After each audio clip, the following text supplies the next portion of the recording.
বন্ধুরা, আজকে আমি পেঁপে আর ডিম দিয়ে একটা জিভে জল আনা দুর্দান্ত রেসিপি তোমাদের সঙ্গে শেয়ার করছি।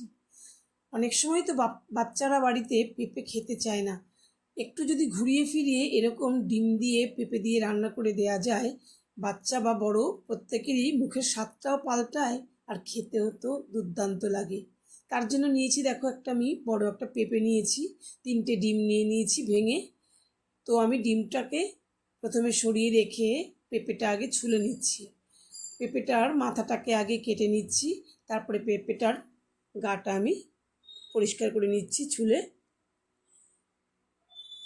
যেসব বন্ধুরা আমার ভিডিও দেখতে শুরু করেছো, তোমাদের ভালো লাগলে একটা লাইক দিয়ে দিও আর ছোট্ট করে কমেন্ট করে জানিও আমাকে। এখানে গাটা ছোলা হয়ে গেছে, তার সঙ্গে 2টো আলু নিয়েছি। এগুলোকে আমি ডুমো ডুমো করে আলুটাকে কেটে নেব। আর পেঁপেটা দেখো সরু সরু করে কেটে নিয়েছি, ভেতরের আঁশটাকেও ফেলে দিয়েছি, কিন্তু ওটা থাকলে আবার একটু তেতো লাগে।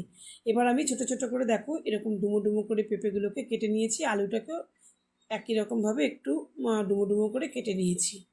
এবার ডিমটাকে আমি প্রথমে একটু নুন, একটু হলুদ আর একটু কাঁচা লঙ্কা দিয়ে খুব ভালো করে ফেটিয়ে নেব। বাটিটা আমার একটু ছোট হয়ে গেছে, ডিমটা 3টে ডিম নিয়েছি এখানে। ফাটিয়ে রাখার পরে দেখলাম যে বাটিটা ভরে গেছে। যাই হোক, আমি আস্তে আস্তে করে ডিমটাকে এখানে ফেটিয়ে নিলাম। খুব ভালো করে ফেটানো হয়ে গেছে ডিমটা। এবার একটা প্যান বসিয়ে দিয়েছি গ্যাসে। আমি কিন্তু সর্ষের তেলে রান্নাটা করছি। তো সর্ষের তেল প্যানের মধ্যে দিয়ে একটু ছড়িয়ে দিলাম, দিয়ে আমি ডিমটাকে এর মধ্যে ঢেলে দেব, দিয়ে একটা বড় অমলেট মতন তৈরি করে নেব। যে সমস্ত নতুন বন্ধুরা প্রথম আমার ভিডিও দেখতে শুরু করেছো, ভালো লাগলে তোমরা অবশ্যই কিন্তু লাইক কমেন্ট করতে পারো আর সাবস্ক্রাইব করে আমার পাশে থেকো। অবশ্যই বেল বাটনটি অন করে রাখবে। এখানে দেখো ডিমের অমলেটটা 2টো পিঠই ভাজা ভাজা আমার হয়ে গেছে। এবার আমি ছোট ছোট পিসেস করে নেব, টুকরো টুকরো করে নেব, আমি টুকরো করে কেটে নেব।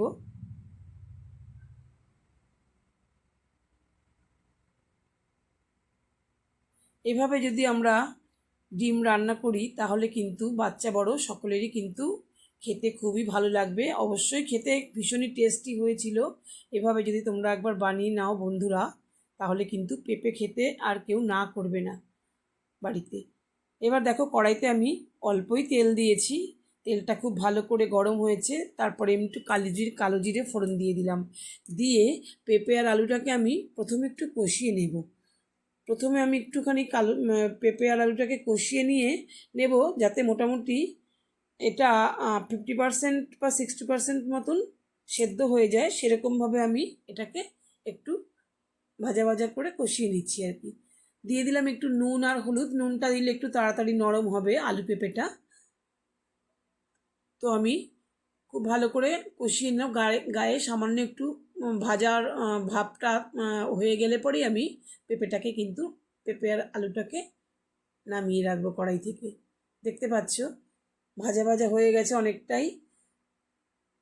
তো আমি নামিয়ে রেখে কড়াইতে আমি একটু দিয়ে দেব, আর একটু দিয়ে দেব সর্ষের তেল। আমি তেল যতটুকু লাগবে তার বেশি কিন্তু ব্যবহার করি না বন্ধুরা, যতটুকু প্রয়োজন ততটুকুই কিন্তু তেল ব্যবহার করি। তেলটার মধ্যে দিয়ে দিলাম গোটা গরম মশলা, জিরে, সাদা জিরে, তেজপাতা আর একটা শুকনো লঙ্কা। এটাকে ফোড়নটা একটু মিষ্টি গন্ধ বেরোনো পর্যন্ত আমি ওয়েট করব। তারপরে দেখো একটু রসুন আর আদা আমি কুড়ে রেখেছিলাম, গ্রেট করে রেখেছিলাম গ্রেটারের সাহায্যে, সেটাকে আমি দিয়ে একটু ভাজা ভাজা করে নেব। মিষ্টি একটা রসুনের গন্ধ বেরোনো পর্যন্ত এটাকে ভেজে নেব। বন্ধুরা, এরকমভাবে যদি রসুনটা দেওয়া যায় তাহলে কিন্তু খুব সুন্দর গন্ধ আসে। প্রথমেই যদি রসুনটা দিয়ে নেওয়া যায় তেলে, দিয়ে দিলাম একটা বড় সাইজের পেঁয়াজ কুচিয়ে। পেঁয়াজটাকে দিয়ে একটু নেড়েচেড়ে একটু টমেটো দিয়ে দিলাম একটা পেস্ট করা। আর এবার আমি ভাজতে থাকবো, পেঁয়াজটা একটু লাল লাল হওয়া পর্যন্ত ভাজতে থাকবো। রসুনটা যদি তোমরা এই পেঁপের তরকারিতে কিন্তু অবশ্যই রসুন ফোড়নটা আগে যদি দাও তাহলে কিন্তু খুব সুন্দর একটা মিষ্টি গন্ধ পাবে।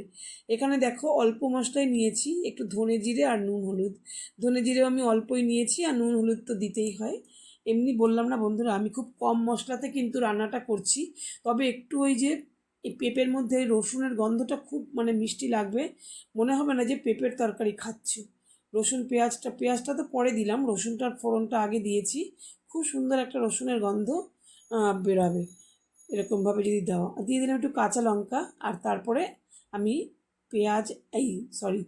পেঁপে আর আলুটাকে এই মশলার সঙ্গে দিয়ে খুব ভালো করে কষিয়ে নেব।